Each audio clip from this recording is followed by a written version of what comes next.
नमोस्तु गुरुदेव, सभी भगवान के चरणों में नमोस्तु भगवान, नमोस्तु गुरुदेव। मेरी शंका ये है कि भाई धर्म से जुड़ने के लिए, धार्मिक रूप में आने के लिए मंदिर जाना है। अब जो भावनात्मक रूप से जुड़ेंगे हम तो मंदिर में ही जाके जुड़ना चाहिए, लेकिन अब घरों पर जो हमारे यहाँ तस्वीरें, फ्रेम्स वगैरह, फ़ोटो लगे हुए हैं, तो अभी कल परसों 2-4 दिन पहले बात चल रही थी कि भाई इनको घर में रख रहे हैं या कोई हटाते हैं, पुराने हो गए, गंदे हो गए, तो अब इनका विसर्जन कैसे करें? भाई जल समाधि दें या अग्नि से समाधि दें? ठीक है ना। नमोस्तु।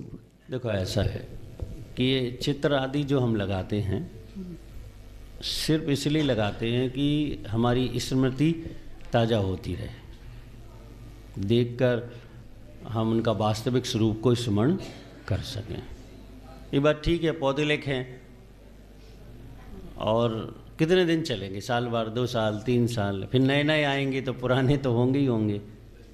तो ये तो नीति है कि भाई पुरानी चीज़ निकालो और नई चीज़ रखो।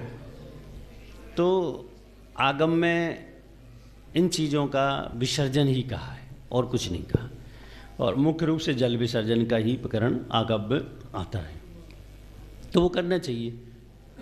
अब बाकी आपको और भी कोई उचित लग रहा है विसर्जन, जैसे अग्नि विसर्जन भी हो सकता है, तो वो अब आप गृहस्थ हैं, श्रावक हैं, तो आप जल विसर्जन भी स्वीकार कर सकते हैं और अग्नि विसर्जन, उसमें कोई दोष नहीं लगता, क्योंकि वहाँ भाव जो है वो ये है कि इस कागज़ का जिस पर भगवान महावीर स्वामी की चित्र अंकित है उसका अभिनय नहीं होना चाहिए। तो अभिनय से बचाने के लिए अगर आप आगम अनुसार विसर्जन की प्रतिक्रिया को स्वीकार करते हैं तो उसमें कोई न पाप लगता है न कोई दोष उत्पन्न होता, अपितु आपको पुण्यबंध ही होगा, क्योंकि आपका भाव ये है कि इसका अभिनय, जैसे आप फाड़ के फेंक दो, हवा में उड़ जाए, कहीं भी चला जाए, नाली में चला जाए, कीचड़ में चला जाए, तो वो तो अभिनय है एक प्रकार का।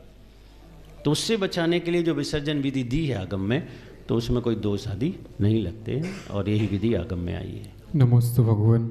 अगली जिज्ञासा